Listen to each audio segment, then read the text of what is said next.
부모님들 중에서는 자녀들이 뇌성마비라든지 자폐증 같은 이런 장애를 가진 자녀를 둔 부모님이 계십니다. 남들은 불쌍하다, 안 됐다 이렇게 말할지 모르겠지만 부모님에게는 소중한 자녀고, 부모님은 그 장애를 가진 자녀를 끝까지 사랑을 하십니다. 저희 아파트 엘리베이터에도 뇌성마비를 가진 아이가 있는데 주로 어머니 또는 아빠가 아이를 데리고 학교에 이렇게 왔다 갔다 하는 것을 엘리베이터에서 만날 때가 있습니다. 한 번은 제가 맛있는 과자를 많이 가지고 있었습니다. 늘 그런 과자를 가지고 다니는 건 아닌데 그때 누가 주셔가지고 맛있는 과자를 많이 가지고 있었습니다. 그래서 그 아이에게 이 과자 먹어라 이러면서 주니까 애가 굉장히 좋아해요. 그래 엄마가 저한테 묻습니다. 우리 애를 아세요? 이럽니다. 그래서 잘 아는 건 아니지만 엘리베이터에서 여러 번 만났다 이러니까 아유 감사하다고 이러면서 엄마도 인사하고 아이도 인사를 했습니다. 저희 집 애가 어렸을 때, 지금은 저희 집 애가 다 컸습니다. 근데 어렸을 때 너무 이 목소리가 허스키가 돼가지고 말을 하는데 좀 불편을 느꼈습니다. 어느 정도인가 하면 아빠 있잖아요 이런 식으로 이야기를 할 때 너무 허스키가 심하니까 애가 말을 잘 안 하려고 그래요. 말을 잘 안 하고 그냥 행동으로 보여줍니다. 그리고 돌아 앉아서 혼자서 이렇게 놀아요. 그래서 아이고 애가 왜 이래 허스키가 이렇게 심한가, 커도 이러면 좀 곤란한데 연애할 때 남자 이렇게 하면 어떤 남자가 좋아하겠습니까? 근데 초등학교 때인지 중학교 때인지 언젠지도 모르겠어요. 싹 없어졌어요. 없어지고 목소리가 아주 그 맑은 목소리로, 깨끗한 목소리로 되니까 애가 또 말도 굉장히 이렇게 잘하게 되었습니다. 지금도 말을 굉장히 잘합니다.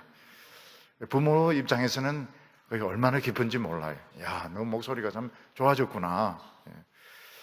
장애를 가진 부모님은, 가진 그 자녀를 둔 부모님은 아이를 끝까지 사랑하십니다. 왜냐하면 내 애이기 때문에, 하나님이 나에게 맡겨준 아이기 때문에 끝까지 사랑하시고, 만약 이 아이가 조금씩 좋아진다면 부모님의 마음은 그렇게 기쁠 수가 없을 겁니다. 야, 우리 애가 말하기 시작하는구나. 우리 애가 일어서는구나. 우리 애가 보기 시작하는구나. 굉장히 좋아할 것입니다. 우리는 1년에 한 번씩 부활절을 맞이하고 고난주간을 맞이하는데 참 중요한 이런 시간을 맞이하는 것 같아요. 우리는 1년에 한 번씩 예수님의 십자가 보혈을 깊이 있게 묵상을 하고 또 예수님의 부활을 우리가 참여하고 기뻐하게 됩니다. 근데 우리가 이 고난주간을 생각할 때 우리는 무조건 굶어야 되는구나, 우리는 무조건 자기 자신을 괴롭혀야 되는구나, 이런 생각을 절대로 해서는 안 됩니다. 왜냐하면 하나님은 우리에게 그런 것을 원치를 않으십니다. 하나님이 우리에게 원하시는 것은 무엇인가 하면 예수님의 십자가 보혈이 얼마나 권세가 있는가, 예수님이 십자가 보혈로 우리를 얼만큼 깨끗하게 하시고 얼마나 온전하게 하셨는가, 하나님이 우리를 사랑하시되 얼마나 끝까지 사랑하시는가, 그것을 우리가 생각을 해야 되는 것입니다. 우리는 우리 자신을 생각하면 아직도 불만이 많습니다. 왜 나에게는 이런 것도 잘 안 되고 저런 것도 잘 안 되고, 우리 자녀들을 봐도 좀 불만이 있습니다. 왜 우리 애는 저렇게 키가 안 클까? 또 우리 애는 성적이 저렇게 오르지 못할까? 왜 우리 애는 결혼이 늦어지는가? 불만이 있습니다. 또 우리는 우리 사회를 봐도 우리 사회는 왜 이렇게 부정이 많은가? 우리 사회는 왜 이렇게 혼란스러운가? 우리 사회는 어떻게 될 것인가? 우리는 우리 사회를 봐도 불만이 많습니다. 하나님께서는 고난주간을 통해서, 부활절을 통해서 우리가 그런 식으로 보는 것을 원치 않습니다. 하나님이 우리를 사랑하시되 얼마나 사랑하시는가, 얼마나 우리를 깨끗게 하시는가.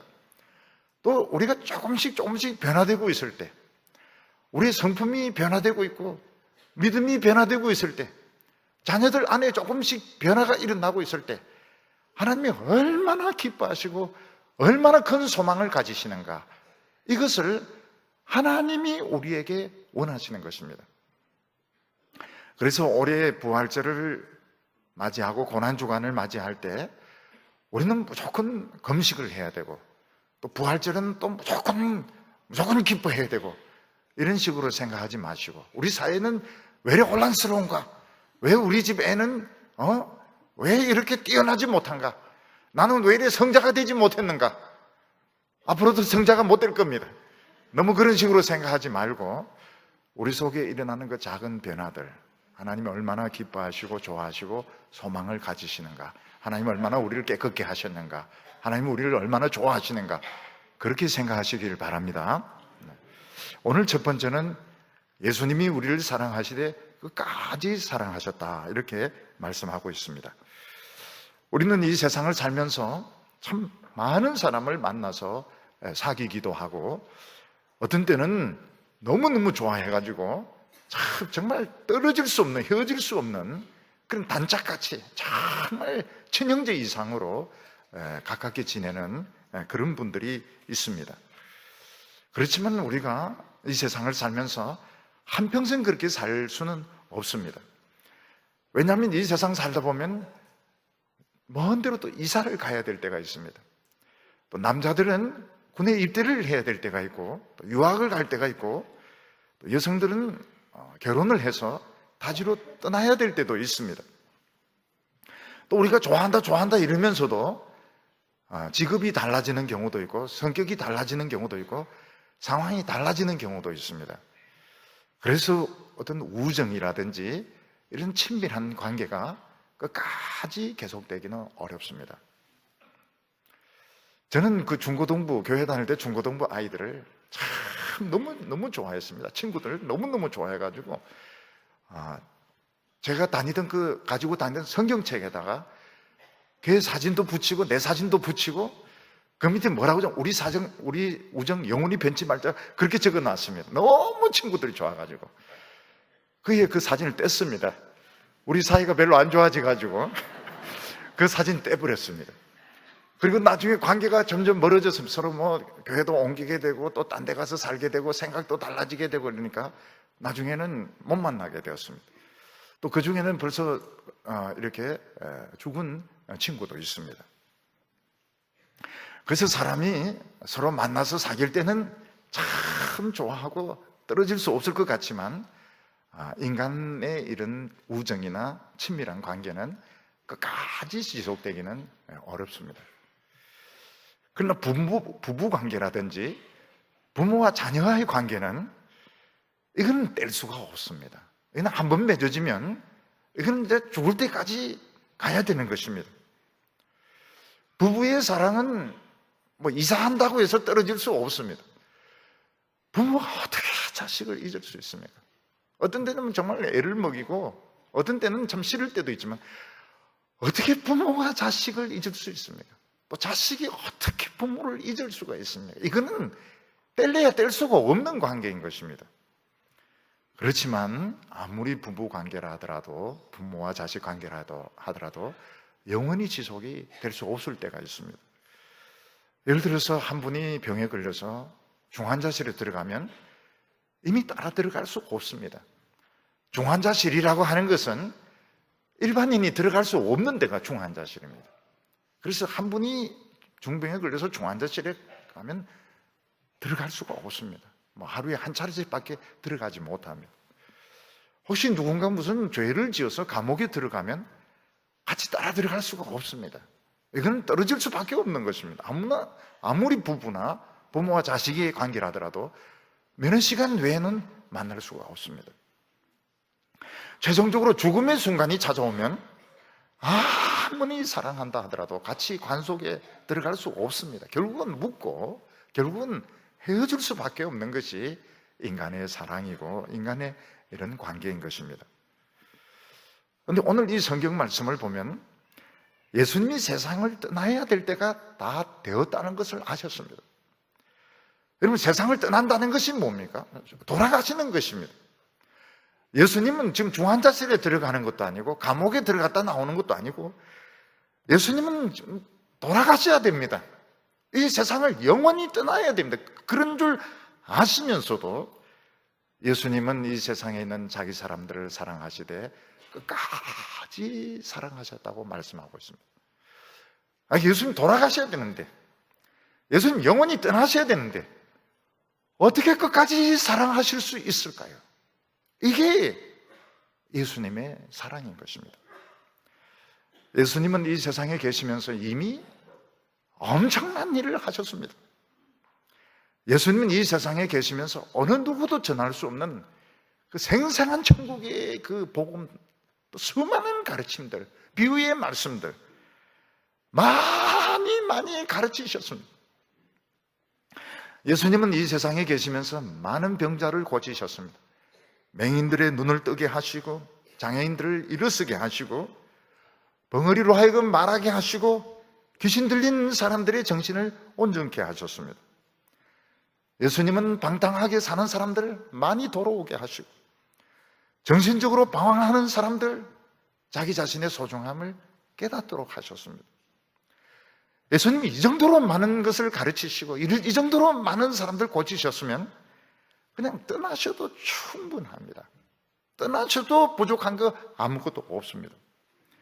근데 예수님은 자신이 세상을 떠나서 아버지께로 가야 된다는 것을 알면서도 영원한 작별을 눈앞에 두고서 예수님은 뭐라고 말씀하시면 끝까지 사랑하셨다고 말씀하십니다. 어떻게 끝까지 사랑하실 수 있습니까? 도대체 끝까지 사랑하는 것이 어떤 것입니까? 병을 앞에 두고 죄를 앞에 두고 죽음을 앞에 두고 어떻게 끝까지 사랑할 수 있습니까? 오늘 요한복음 13장 1절 말씀 보면 유월절 전에 예수께서 자기가 세상을 떠나 아버지께로 돌아가실 때가 이런 줄 아시고 세상에 있는 사람들을 사랑하시되 끝까지 사랑하시니라. 예수님도 이 세상에 영원히 계실 수가 없었습니다. 이제 예수님은 불과 얼마 있지 않으면 아주 짧은 시간입니다. 만 하루가 지나면 예수님은 떠나셔야 됩니다. 헤어지셔야 됩니다. 근데 예수님은 뭐라고 말씀하셨습니까? 자, 이거로 모든 거 다 끝장이다. 이렇게 죽을 사람은 죽고 살 사람은 살고 이렇게 말씀하신 것이 아니고 세상에 있는 자기의 사람들을 사랑하시되 끝까지 어떻게 끝까지 사랑하실 수 있습니까? 예수님이 하나님께로 돌아가시는 방법이 두 가지 방법이 있습니다. 하나는 무엇인가 하면 예수님은 하나님의 아들의 신분이십니다. 그래서 예수님은 죽음을 통과하지 않고 하나님께로 가실 수 있습니다. 예수님은 천사를 부르시든지 아니면 불말과 불병거를 부르시든지 하나님은 그 방법으로 하나님께 가실 수 있습니다. 옛날에 엘리야는 하나님의 아들이 아니면서도 불구하고 불말과 불병거를 타고 하늘로 올라간 그런 전례가 있습니다. 예수님은 죄가 없는 하나님의 아들이기 때문에 얼마든지 죽음 통과하지 않고 천사들을 불러서 불말과 불병거를 불러가지고 바로 하나님께로 가실 수 있으셨습니다. 오히려 이것이 훨씬 더 깨끗하고 훨씬 더 멋지고 영광스러운 방법이었을 거라고 생각이 됩니다. 예수님께서 제자들을 요단강 동편에 모아놓고 자, 이제 나는 하나님께로 간다. 불말과 불병거를 타고 올라가면 어떻게 됩니까? 제자들이 막 소리 지르면서 정말 하나님의 아들이구나 막 찬송 부르고 엎드리고 절하면서 더 좋아했을 것입니다. 그리고 예수님에 대한 의문이 있을 수가 없습니다. 예수님 진짜 부활했느냐 부활 안 했느냐 하나님의 아들이냐 아니냐 일체 군소리가 없습니다. 오히려 불말과 불병거를 타고 죽음을 통과하지 않고 올라가는 게 훨씬 더 깨끗하고 훨씬 더 예수님에게는 좋은 방법이었습니다. 그러나 그렇게 되면 어떻게 됩니까? 우리는 그냥 그거로 끝나는 겁니다. 우리의 죄가 하나도 해결되지 않습니다. 우리는 하나님 앞에 기도할 수도 없고 성령 받을 수도 없고 죄 용서 받을 수도 없고 구원 받을 수도 없습니다. 하나님의 아들이 오셨고 좋은 말씀 가르쳐 주셨고 그리고 끝나는 것입니다.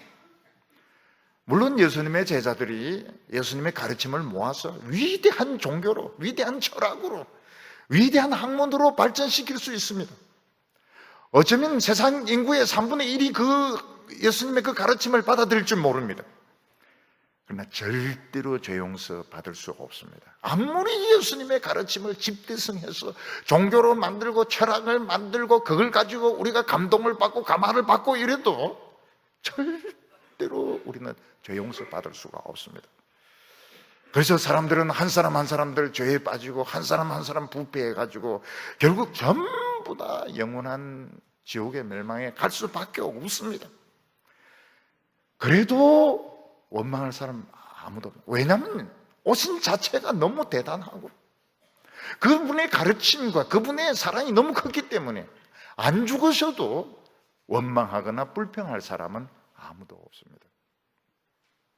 오히려 예수님이 죽으셨기 때문에 문제가 더 많습니다. 하나님의 아들이냐 아니냐, 인간이냐, 죽었냐 살았냐, 기독교가 뭐냐, 더 의심이 많고 더 문제가 많습니다. 그러나 예수님은 어떻게 하셨습니까? 우리를 끝까지 사랑하는 그 방법을 택하셨습니다. 우리를 끝까지 사랑하시는 그 방법이 뭡니까? 예수님이 처참하게 죽으시면서 우리의 죄를 책임을 지시는 겁니다. 우리의 모든 죄와 허물을 예수님이 담당하시고 그걸 하나님 앞으로 가지고 가시고 우리를 하나님 앞에 전부 다 데려가시는 겁니다. 영원히 우리를 책임지시기 위해서 끝까지 사랑하시기 위해서 예수님은 처참한 그런 십자가의 죽음의 길을 택하셨던 것입니다. 오늘 우리가 알아야 될 것은 예수님이 그냥 깔끔하게 가는 것이 훨씬 더 예수님에게는 좋습니다. 예수님에 대해서 음원이 있을 수가 없습니다. 군소리가 있을 수가 없습니다. 그러나 이거는 끝까지 사랑하는 것이 아닙니다. 우리는 그냥 버려지는 겁니다. 그냥 예수님을 만났습니다. 좋았습니다. 행복했습니다. 그리고 다 버림받는 겁니다. 예수님은 오히려 십자가에 죽으심으로 예수님 너무너무 고통을 당하시고 마음도 상하시고 예수님에 대해서도 많은 의심이 생기고 사람들은 이래라 저래라 말이 많았습니다. 그러나 예수님은 어떤 방법을 택하셨습니까? 우리를 끝까지 사랑하시는 방법, 우리를 끝까지 책임지시는 방법, 그것을 예수님은 생각을 하셨던 것입니다. 그래서 우리가 예수님의 십자가를 생각하면서 우리가 무조건 고난주간에는 고통을 받아야 된다, 무조건 금식해야 된다. 저희가 어렸을 때는 교회에서 금식을 시키는데 굉장히 힘들었어요. 하루하루 가는 게 얼마나 힘들은지 몰라요. 근데 예수님은 그런 것을 원치를 않습니다. 예수님은 오히려 굉장히 좋은 것을 보기를 원하셨습니다. 예수님이 우리를 얼마나 사랑하시는가. 예수님은 우리의 부족함에도 불구하고 얼마나 우리를 완전하게 회복시키셨는가. 우리가 조금씩 믿음이 변할 때, 참 그 장애를 가진 아이들이 막 일었을 때 부모는 막 기적이라고 합니다. 기적이라고. 앞을 못 보던 애가 막 본다고 할 때 부모는 막 좋아서 죽으려고 그래요. 하나님은 오늘 우리들의 모습을 보면서 기적이다, 기적. 기적이다. 너무너무 좋아하는 이런 고난주간, 이런 부활절, 이런 십자가를 생각하시길 바랍니다. 예수님은 굉장히 어려운 방법으로 끝까지 우리를 사랑하시는 방법으로 좀 건드려 보다가, 남자가 여자를 사귈 때 좀 건드려 보다가 그냥 실컷 들뜨게 해놓고는 그냥 달아나는 이런 방법이 아니고, 그렇게 말할 사람은 없습니다. 예수님 그냥 가셔도 다 사람들 다 압니다. 이해하고 다 좋아합니다. 그렇지만 그 방법을 택하지 아니하셨어요. 예수님은 끝까지 우리를 사랑하시는 방법, 끝까지 우리를 책임지시는 방법, 우리를 지금도 너무너무 좋아하시는 그런 모습으로 예수님은 남기를 원하셨던 것입니다. 오늘 두 번째로 식사 시간에 예수님이 제자들의 발을 씻기기 시작한 것을 볼 수가 있습니다. 제자들은 예수님이 아무것도 모르는 줄로 알고 계셨지만은 지금 그 제자들 중에는 참 예수님 마음을 아주 아프게 하는 일이 진행이 되고 있었습니다. 그게 무엇인가 하면 제자들 중에 한 사람이 예수님을 팔기 위해서 대제사장에게 가서 이미 돈을 받고 지금 시치미를 떼고 있는 이런 일이 지금 진행 중에 있었습니다. 2절 말씀 보면 마귀가 벌써 시몬의 아들 가룟 유다의 마음에 예수를 팔려는 생각을 넣었더라, 이렇게 말씀하고 있습니다. 가룟 유다는 늘 그랬던 건 아닙니다. 늘 그랬던 건 아니고 괜찮은 사람이었습니다. 근데 어느 한순간 딱 결심을 합니다. 예수님을 배신해야 되겠다, 딱 결심을 하고 가룟 유다의 마음이 굳어지고 얼굴 표정도 딱 굳어지게 되는데, 그리고 난 뒤부터는 예수님 무슨 말씀에도 안 듣는 겁니다. 무슨 말씀을 하시고 무슨 이야기를 안 듣고 기회만 있으면 예수님을 팔려고 하는 이런 기회를 노리는 것을 예수님 알고 계셨습니다. 이미 돈도 받았고요.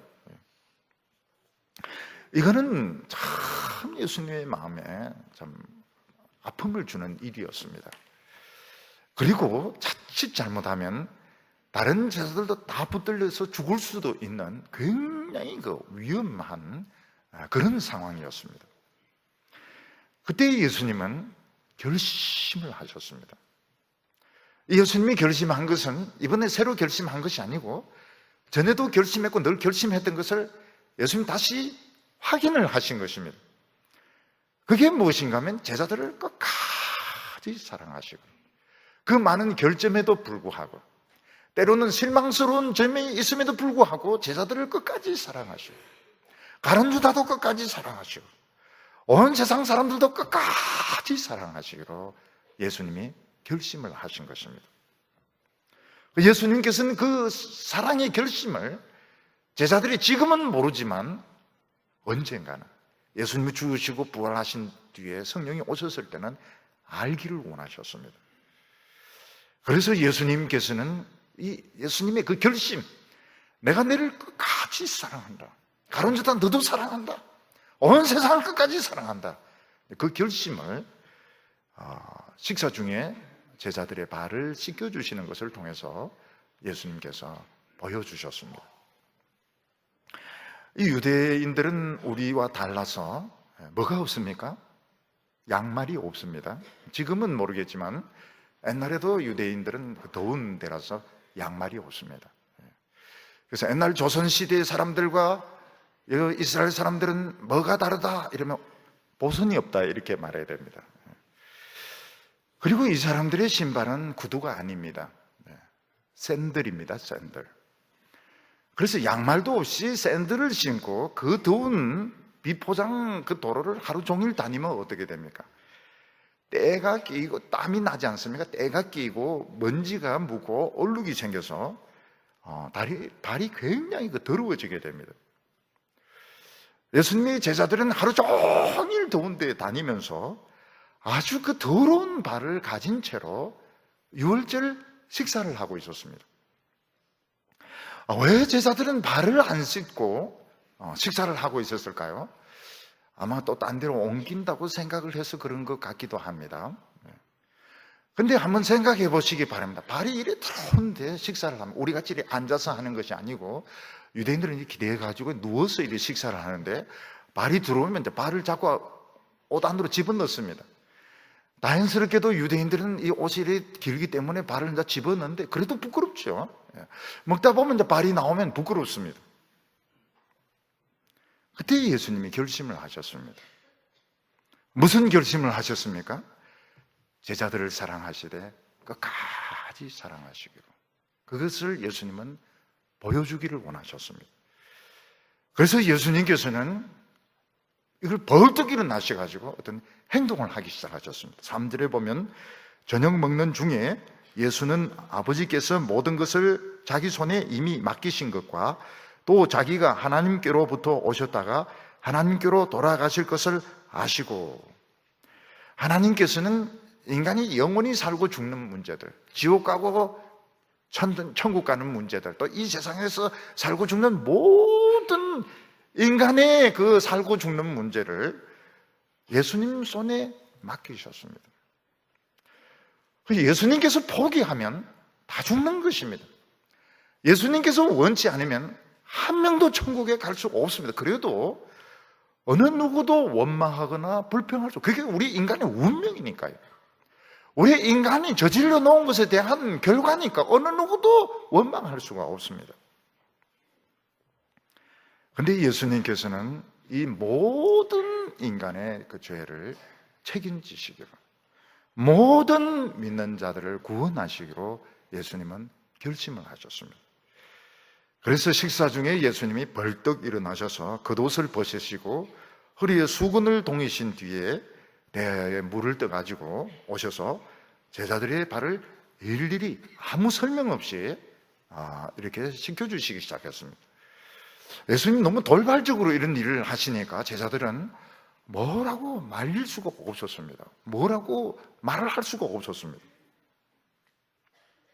예수님께서 제자들의 발을 씻겨주신 뒤에 하루 뒤에 예수님 십자가에 못 박혀 죽으십니다. 예수님은 왜 십자가에 죽기 하루 전에 제자들의 발을 일일이 씻겨주셨을까요? 예수님이 십자가에 죽는 것이 제자들의 모든 죄를 다 씻어주는 것이었다는 것을 제자들로 하여금 깨닫기를 원하셨던 것입니다. 그러면 예수님은 제자들의 발에 있는 그 죄, 발에 있는 때만 씻어주셨을까? 아닙니다. 그들의 가슴 속에 있는 죄들, 그들의 머릿속에 있는 죄들, 그들의 몸속에 있는 모든 죄들을 예수님은 십자가에서 다 책임지시고 다 씻어주신 것인데, 결국 가슴도 씻고 머리도 씻고 몸도 씻고 하다 보면 발끝까지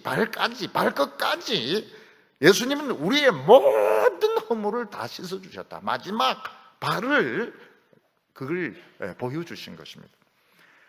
그래서 누구든지 예수 믿는 사람들은 마음과 몸과 발끝까지 다 깨끗게 되었기 때문에 부끄러워할 필요가 없다. 이걸 예수님은 보여주시기를 원하셨습니다. 이게 뭔가 하면 끝까지 사랑하신 것입니다. 예수님은 오셔서 위대한 사상을 가르쳐 주시고 너희 이걸 배워라 이렇게 하고 끝난 것이 아니고, 예수님은 우리의 마음속에 있는 죄, 몸속에 있는 죄, 발끝까지 있는 죄들을 다 씻어주시고 이를 하나님 앞으로 가지고 가셔서 십자가에 못 박아주시고 우리를 전부 다 데리고 가는 사랑을 하셨던 것입니다. 그리고 예수님은 발 씻어주신 뒤에 이제 닦는 것은 알아서 하라든지 말리라든지 이렇게 하시지 않고 예수님 또 수건으로 일일이 다 닦아주셨습니다. 이것은 우리 한 사람 한 사람이 얼마나 소중한 사람인지, 예수님에게는 얼마나 귀중한 사람인지 그 발가락 하나하나까지 일일이 예수님 다 닦아주십니다. 말 없이 행동을 통해서 너희들 한 사람 한 사람이 나에게는 이만큼 소중한 사람이다 하는 것을 예수님은 보여주셨습니다. 가끔씩 외국에 이런 비싼 레스토랑에 가보면 어떻습니까? 웨이터들이 나이가 아주 지긋한 사람들, 머리가 흰 이런 분들이 양복 다 입고 와가지고 수건 들고, 그리고 하나씩 서빙을 할 때 내가 정말 대단한 사람이구나, 내가 중요한 사람이구나, 이런 느낌이 들게 될 것입니다. 예수님 우리 한 사람 한 사람 씻어주시고 난 뒤에는 닦는 것은 알아서 하라 그렇게 한 것이 아니고 일일이 다 닦아주시면서 너희들 한 사람 한 사람이 얼마나 하나님의 아들이 직접 서빙할 정도로, 하나님의 아들이 직접 못 박혀 죽을 정도로 우리는 소중한 사람이다 하는 것을 깨닫기를 원하셨던 것입니다. 이걸 예수님은 원하셨습니다. 우리는 지금 당장 성자가 되지 못하고, 우리는 당장 훌륭한 인격자가 되지 못하고 세상의 크고 작은 일 때문에 불만 불평을 가지지만, 예수님은 우리 자신을 그렇게 생각하지 아니하셨습니다. 나는 깨끗게 했다. 너희들의 가슴과 너희들의 몸과 발끝까지 깨끗게 했다. 너희들 한 사람 한 사람은 하나님의 아들이 닦아줄 정도로, 못 박혀 죽을 정도로 소중한 사람이다. 이거를 예수님께서는 보여주셨던 것입니다. 이걸 우리 성도님들이 믿으시기를 바랍니다. 내를 믿어야 됩니다. 내가 얼마나 깨끗게 되었는가, 내가 얼마나 예수님에게, 하나님에게 소중한 사람인가 믿으시기를 바랍니다. 근데 발 씻는 순서가 베드로에게 오게 되었습니다. 그 베드로는 그냥 안 넘어가요. 베드로는 그냥 안 넘어갑니다. 예수님이 벌써 따지기 시작. 왜 예수님이 제 발을 씻기십니까? 절대로 못 씻깁니다. 딱 이러면서 베드로는 딱 제동을 건 겁니다. 우리는 성경을 보면서 이 베드로의 무모함, 베드로의 무지막지함 때문에 도움받을 때가 굉장히 많습니다. 베드로가 막 무지막지하게 이야기하기 때문에 우리가 못 깨달았던 진리를 많이 깨달아요. 베드로는 예수님이 왜 이런 식으로 선생이 제자들의 발을 씻겨주시나, 주인이 종들의 발을 씻겨주시나, 발을 씻겨준다고 하는 것은 종들이 주인의 발을 씻기고 제자들이 선생의 발을 씻겨줘야지, 이런 식으로 거꾸로 가면 위계 질서가 어떻게 되냐고. 지금 안 그래도 약간 베드로에게 기어오르는 제자들이 있는 것 같은데, 예수님이 앞장서서 이런 식으로 위계 질서를 무너뜨리면 이거 어떻게 되느냐고. 그래서 베드로가 못 씻깁니다. 이런 식으로 하시면 안 됩니다. 무모하게, 무지막지하게 딱 못하게 했습니다. 그때 예수님도 만만치가 않습니다. 예수님 뭐라고 말씀하시면, 그래, 발 안 씻기면 너하고 나하고 상관이 없어. 넌 내 제자도 아니고 신자도 아니고 아무것도 아니니까 당장 나가. 그런 뜻인 겁니다. 그 베드로가 딱 생각해 봅니다. 이 발 씻는 게 이게 발 씻는 것만이 아니구나. 이 발 씻는 게 이게 뭐 은혜 받는 그런 뜻이 있구나. 또 베드로가 은혜 받는 데는 욕심이 많습니다. 그래서 예수님이 그 말씀을 하신 거, 예수님, 제 머리도 씻겨주시고 손도 씻겨주고 다 씻겨주세요. 이거 보면 베드로가 은혜 받는 데는 욕심이 많습니다. 그때 예수님이 참 알쏭달쏭하면서 어려운 말씀을 하십니다. 이미 목욕을 한 사람은 발만 씻어도 온몸이 깨끗하기 때문에 더 목욕할 필요가 없다고, 발만 씻으면 된다고 이 말씀을 하셨습니다. 그러면서 예수님 무슨 말씀을 하셨는가 하면, 너희들이 다 목욕을 했는데 전부 다는 아니라 하면서, 목욕 안 한 사람도 너희 중에는 있다, 이 말씀을 하셨습니다. 여기서 목욕했다는 것은 무엇이고 발 씻는 것은 무엇입니까? 목욕했다고 하는 것은 예수 믿고 모든 죄 씻음 받는 것이 목욕하는 것입니다. 우리가 예수 믿으면 어떻게 됩니까? 발만 씻는 것이 아니고 목욕을 하게 됩니다. 그래서 우리의 마음과 생각과 우리 몸속에 있는 모든 죄가 다 씻음을 받게 됩니다. 그러나 우리는 인간이기 때문에 살다가 보면 우리는 죄를 짓습니다. 우리는 혈기를 부릴 때도 있고, 다른 사람에게 좋지 않은 말을 할 때도 있고, 때로는 양심에 참 거리낌이 되는 이런 행동을 할 때도 있습니다.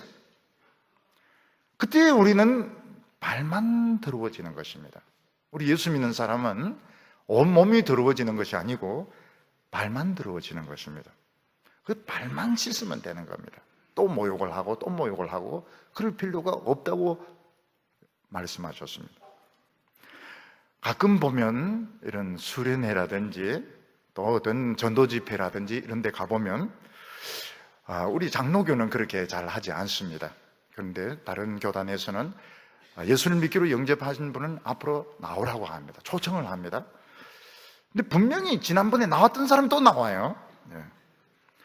다음에 또 하면 또 나옵니다. 어떤 분은 예수님을 10번씩이나 영접하는 분이 있어요. 그러면 그분은 얼마나 깨끗해졌을까요? 또 영접하고 또 영접하고 또 영접하고 얼마나 깨끗하게 되었을까요? 예수님은 그렇게 할 필요가 없다고 말씀하셨습니다. 왜냐하면 우리가 예수 한 번 믿으면 우리 마음과 몸과 우리 모든 죄가 한꺼번에 다 모욕을 하게 됩니다. 그래도 인간이기 때문에 우리 나쁜 생각을 하기도 하고 또 좋지 않은 이런 화를 내기도 하고 거짓말을 할 때도 있고, 그럼 발이 더러워지는 것입니다. 그때 우리는 또 예수님을 또 믿고 예수님을 또 믿고 예수님을 또 영접하고 그렇게 할 필요 없이 내인데 구체적으로 내 마음에 좀 거리낌이 되는 부분들, 기쁘지 않은 부분들 구체적으로 예수님 내 말씀드리고 회개하면 온몸이 깨끗해진다는 거. 온몸이 깨끗해지는 거. 또 모욕하고 이렇게 할 필요가 없어요. 근데 한 질문을 하겠습니다. 온몸이 모욕을 안 한 사람과 모욕은 했지만 발만 안 씻은 사람 중에 누가 더 냄새가 날까요? 어떤 사람이 모욕을 생전 안 합니다. 모욕을 생전 안 해요. 몇 달 모욕을 안 했습니다. 그런 사람과 모욕은 했지만 발만 지금 안 씻은 사람 중에서 누가 더 고약한 냄새를 낼까요? 하는 겁니다. 어떻게 생각하세요? 질문을 하면 답을 해야 됩니다.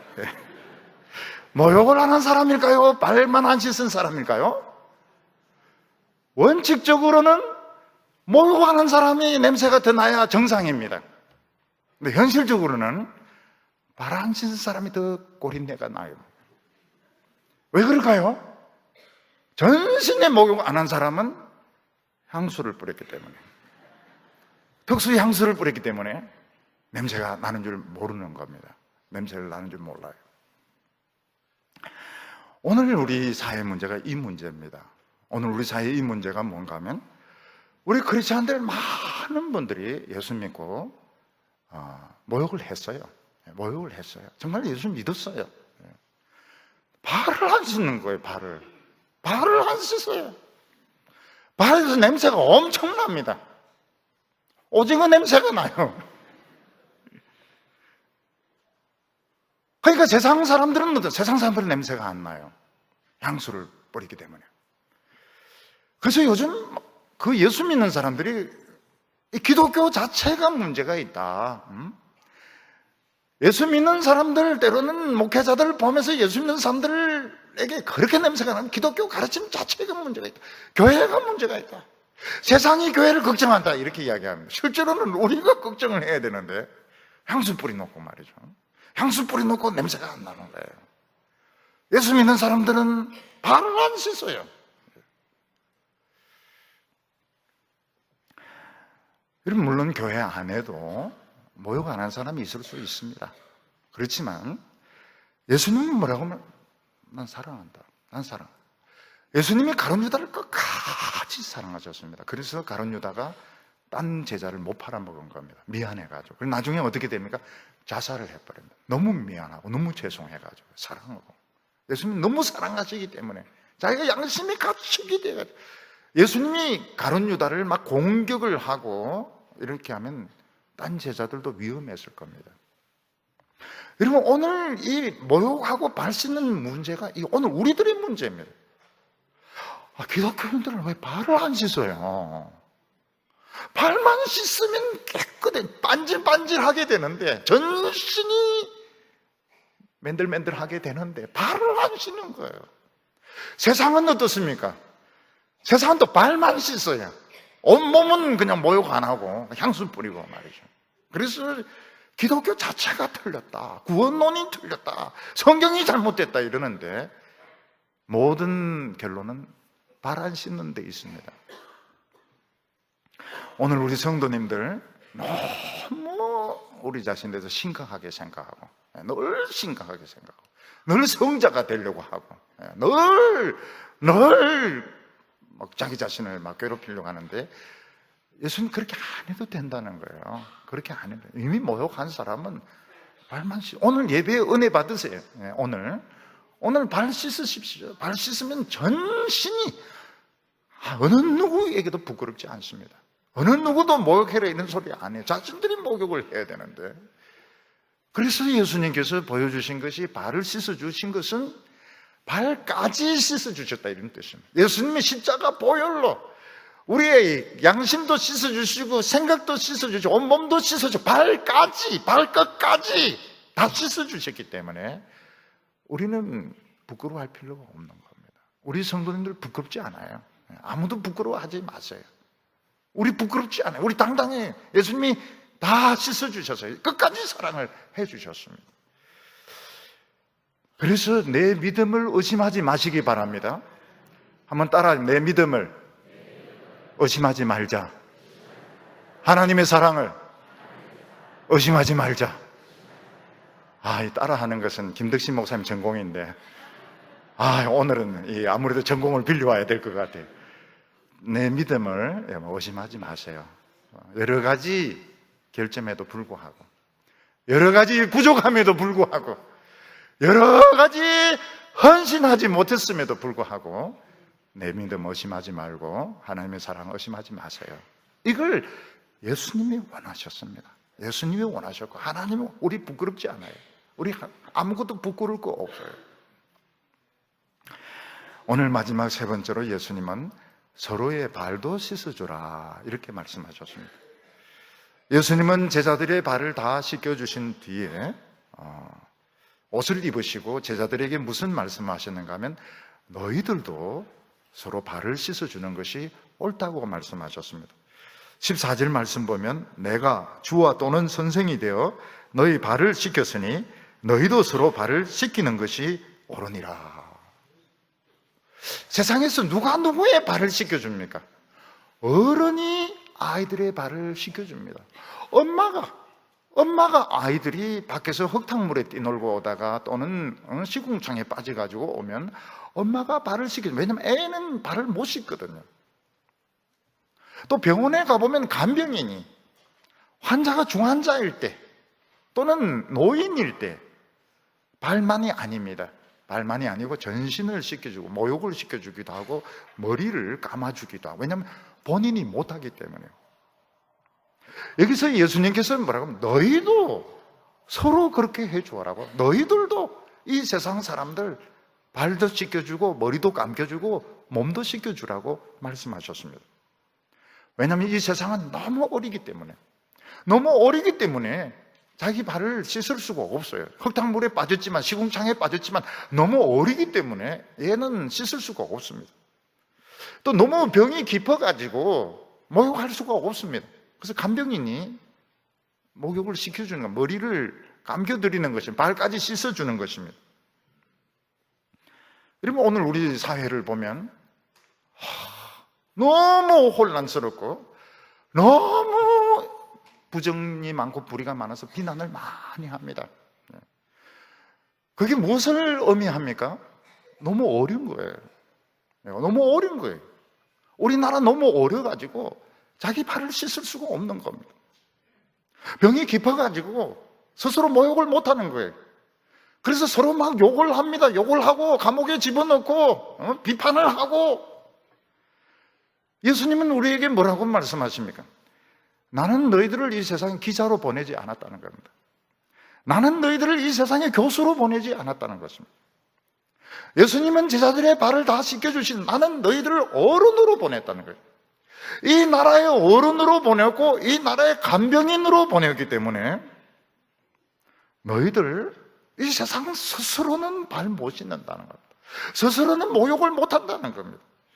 그래서 너희들이 이 세상에 냄새나는 발을 씻겨주고 머리도 감겨주고 모욕도 시켜주라. 지금 예수님이 그 말씀을 하고 있는 겁니다. 우리가 어떻게 이 세상에 발을 씻겨줄 수 있는가요? 신문에서는 그렇게, 신문이 도배입니다. 신문이 도배입니다. 여러분, 최근 몇 년간 신문 보면 내용이 전부 비판으로 도배가 되어 있습니다. 그렇게 해야 정의로워진다고 생각을 하니까요. 그래서 이제는 타이틀 딱 보면 내용이 뻔합니다. 무슨 이야기가 나오겠구나 딱 안다. 세상은 다 비판합니다. 세상이 그렇게 뜨들어도, 감옥이 그렇게 차고 넘쳐도 씻지 못하는 발을, 몸을 우리가 어떻게 씻겨줄 수 있습니다. 우선 우리가 너무 함부로 떠들어대지 않는 것이 중요합니다. 다른 사람의 허물과 죄에 대해서 너무 떠들어대지 않는 것이 1단계로 필요한 것입니다. 그럼 떠들어댄다는 것은 침 튀기는 것이지 씻겨주는 게 아니거든요. 우리가 입 다물고 있으면 불의는 어떻게 되는 겁니까? 우리나라의 정의를 누가 세우겠습니까?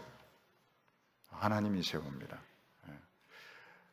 제가 이 목회를 하면서 이렇게 나이 그 시간이 가면 갈수록 느끼는 것이 목회자의 한마디 또는 그 의사들의 한마디가 참 중요하구나. 너무너무 중요하구나. 그래서 이 목회자가 이 말을 안 하는 것이 참 중요합니다. 참 진짜 중요해요. 말을 좌우간 안 하는 게 좋습니다. 왜냐하면 말 한마디 한마디가 너무 그 영향을 깊이 미쳐요. 의사들도 마찬가지. 제가 쭉 이렇게 관찰을 해보니까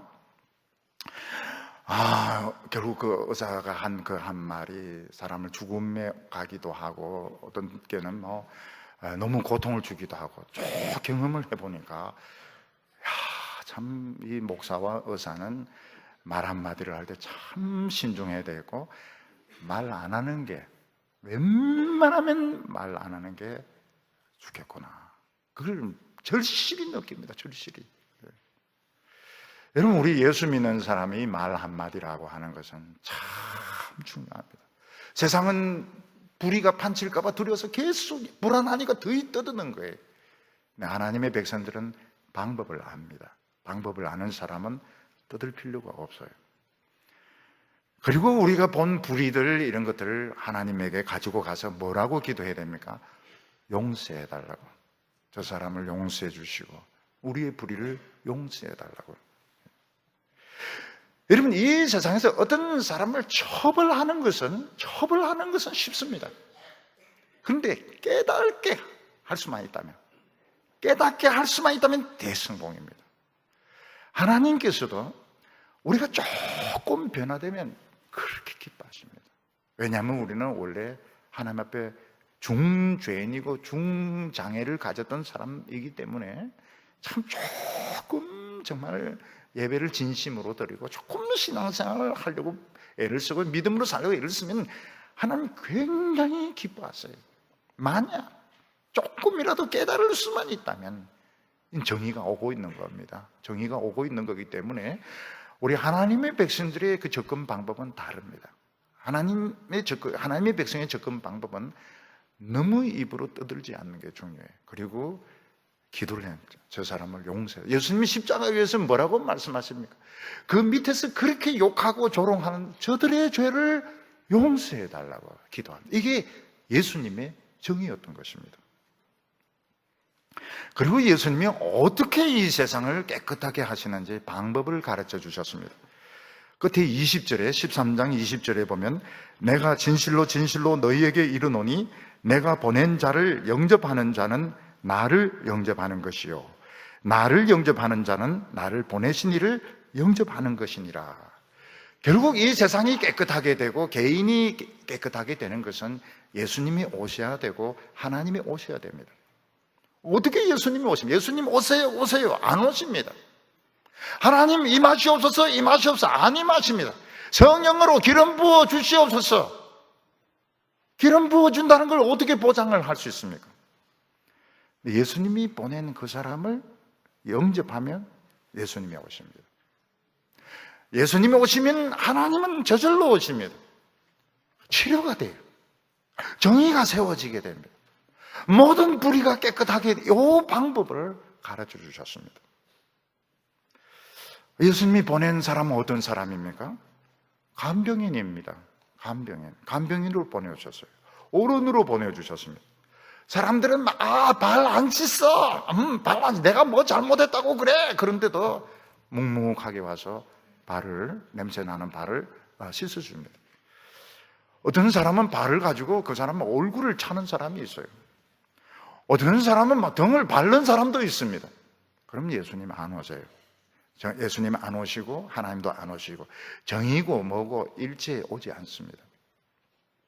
근데 어떤 사람은 예수님이 보낸 그 사람 묵묵하게 발 씻어주고 이런 사람 보고 고맙습니다. 네. 우리 집에 좀 오셔서 말씀 좀 더 전해주실 수 있으시겠어요? 예수님이 오십니다. 하나님이 오세요. 집안이 이상하게 막 회복이 되기 시작합니다. 깨어졌던 것이 막 회복이 되기 시작하고 없어졌던 기쁨이 막 생기기 시작하면서 치료가 일어나게 되는 겁니다. 저는 이 젊었을 때 참 좀 오만한 사람이었습니다. 학교 다닐 때 그런 거 잘 몰랐어요. 근데 유명한 이런 강좌들이 있으면 다른 학교도 찾아가서 들었습니다. 고대 같은 데도 가서 좀 듣기도 하고, 다른 데 가서도, 다종교도 가서 들었습니다. 다종교도 가서 강의도 듣고 이렇게. 그때는 잘 몰랐어요. 근데 이제 예수님이 내 마음속에 오시고 또 진로 문제를 가지고 하나님이 저를 굉장히 낮추셨습니다. 굉장히 낮추시고 가난하게 하시고 정신적으로 가난하게 하시고 물질적으로 가난하게 하시고, 제가 자신감을 많이 잃어서 사람이 굉장히 주눅이 들어서요. 주눅이 들어가지고 어떤 사람들 앞에 나선다든지 말을 한다든지 이런 거는 상상을 할 수가 없었습니다. 그때 제가 이제 병신도로서 무슨 유명한 신학자들이 와서 세미나를 한다든지 무슨 강좌를 한다든지 사람들이 모인 데니까 갔습니다. 가면 참 너무 아는 게 많아요. 너무 그분들은 아는 게 많고 너무 말을 잘해요. 근데 제 마음이 굉장히 불편했습니다. 똑똑한 사람들, 유능한 사람들 잔뜩 모인 거기에 있으면 굉장히 제 마음이 불편하고 가시방석에 앉은 것 같았고, 마음의 그 상처가 치료가 되지 않아서 주눅이 든 게 더 주눅이 드는 겁니다. 그러다가 이제 제가 이 교회를, 이제 개척교회를 이렇게 하게 되었는데, 소그룹이 이렇게 생겼습니다. 그 소그룹에 오는 분들이 어떤 분들인가 하면 어려움에 빠진 부인들이 옵니다. 아기가 없다든지, 이런 참 어려운, 가족이 병으로, 고생한다는 이런 부인들이 오시고, 또 늦게까지 결혼하지 못한 노처녀들이 오시고, 총각, 세상에 자랑할 것이 없는 총각들, 이런 사람들 와서 성경 공부를 하게 되었습니다. 이 사람들은 자랑할 것이 없어요. 그래서 누가 이렇게 이야기를 하면 거기는 틀렸어, 그건 틀렸어, 그런 뜻이 아니야, 이렇게 반박하는 사람이 아무도 없습니다. 우리 보통 똑똑한 사람들 이야기하면 누가 말하면 중간에 탁 자르지 않습니까? 그게 아니고 이러면서 이제 그다음부터 자기 이야기를 막 해 나가는데, 그런 어려움 당하고 가난하고 어려운 사람들에게는 남의 말을 자른다든지 반박하는 이런 게 없습니다. 누가 그냥 이야기하면 그냥 듣습니다. 왜냐하면 남는 게 시간이니까요. 그냥 이야기하면 끝까지 다 들어요. 근데 그만해라 이렇게 말하는 사람이 없습니다. 그 이야기하는 사람이 하면서 웁니다. 자기 이야기하면서 울어요. 그럼 듣는 사람도 다 웁니다. 손수건 꺼내서 막 닦고 휴지 꺼내서 다 울어요. 그리고 다 듣습니다. 저도 이제 성경 이야기를 막 이렇게 하면요, 깜짝 놀래요. 왜냐하면 다 듣고 있는 거예요. 언제까지? 제가 이야기 그만둘 때까지 듣습니다. 왜냐하면 이분들은 자랑할 게 없고 그 온 목적이 그런 이야기 들으려고 왔기 때문에 계속 듣는 거예요. 그때 제가 발견을 했습니다. 우리 중에 한 명 더 있는 걸 알게 되었어요. 예수님이 틀림없이 있는 거예요. 그 중에 예수님이 틀림없이 있는 거예요. 그래서 병이 낫기 전 제 자신이 이 치료가 되기 시작했습니다. 제가 너무 주눅이 들린 사람인데 이제 자신감이 생기게 되고, 설교도 하게 되고, 그 뒤에는 이제 많은 사람들이 모여서 설교를 해도 주눅이 안 돼. 설교 시작하기 전까지는 막 주눅 들고 그래도 일단 설교 시작하고 이러면 주눅 별로 안 들고요. 그리고 그 사람들이 병이 치료가 되기 시작합니다. 불임이 치료돼 가지고요, 막 아이들을 낳기도 하고, 막 인생이 치료가 되기도 하고. 그때 느낀 것이 여기 예수님이 오셨구나. 그걸 내만 느낀 것이 아니고 그 온 사람들이 다 느끼는 겁니다. 예수님이 오셨고, 그 격식이 필요 없습니다. 격식도 필요 없고 무슨 학적인 것도 필요가 없고요, 무슨 세미나, 무슨 비전 이런 붙일 필요가 없는 거예요. 그냥 좋은 거예요. 하나님 말씀이 그냥 좋은 거예요.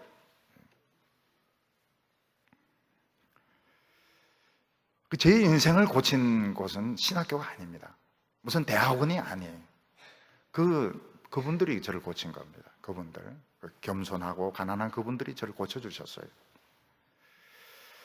저는 이것을 교회 실험을 해봤습니다. 관찰을 했습니다. 우리 교회 이걸 실험을 해봤어요. 우리가 딴 거 없이 오직 하나님의 말씀만 붙들고 우리가 기도할 때, 금요일이라든지 수요일이라든지 주일날 그렇게 할 때 느낄 수 있었어요. 우리 가운데 주님이 앉아 계신 것을 느낄 수가 있어요. 굉장히 강력하게 느낄 수가 있었어요. 하나님이 임재하시는 것을 느낄 수가 있었어요. 우리는 뭐 세상 자랑할 거 필요 없습니다. 아무것도 필요 없어요. 그냥 말씀 때문에 왔으니까요. 근데 거기에 또 다른 한 분이 앉아 계셨어요. 제 설교를 듣고 있는 또 한 분이 계셨어요. 너무너무 좋았습니다. 교인들이 무슨 이야기를 합니까? 예배 시간에 우울증이 치료됐다는 겁니다. 암도 치료됐다는 겁니다. 인생이 치료가 됐다는 겁니다. 그리고 나서 저는 이 거창한 이름 붙는 거 좋아하지 않습니다. 거창한. 우리 교회도 그렇게 하는 건 전 좋지 않아요. 어떤 세미나 이런 거 좋아하지 않습니다. 왜냐하면 거기에 안 오세요. 예수님이 안 오시고 하나님이 안 오시고 치료도 안 되고 인생도 안 바뀌는 거예요. 그건 예수님이 여기서 말씀하셨습니다. 나를 보낸 자를 영접하면 내가 갈 것이고 나를 영접하면 아버지도 거기 온다고. 거기에 새로운 길이 열리는 겁니다. 우리가 이 사회를 고치겠다, 치료하겠다, 큰 소리 치고, 나라가 미래가 어쩌니 이렇게 하지 않고 겸손한 마음으로 모였을 때 주님 우리 가운데 오시고 하나님 우리 마음 가운데 오시고 우리가 다른 사람을 대할 때 정죄하지 않을 때 사람이 그걸 느낍니다. 부모님이 자기 자식을 사랑할 자식이 느낍니다. 선생님이 제자들을 용납하는 것을 제자들이 느낍니다. 목사는 당연히 그러죠. 목사님이 우리를 사랑하고 용납하시는구나. 이걸 본인들이 느끼는 겁니다. 그때 어떻게 됩니까? 예수님이 오세요. 하나님이 오십니다. 발을 씻어주세요. 냄새나는 우리 사회의 썩은 부분을 고쳐주시고 치료하여 주시고 깨끗하게 온 전신을 정치부터 시작해서 정치, 경제 다 고쳐주시는 겁니다. 하나님은 누구에게 임하십니까? 겸손한 사람들에게 임하십니다. 사랑하는 성도 여러분, 오늘 우리가 2주 후면 우리 고난주간 부활절을 앞두고 무조건 고난주간이니까 고난받아야 되고 부활주일이니까 부활해야 된다 이렇게 생각하지 마시고 생각을 하시기 바랍니다.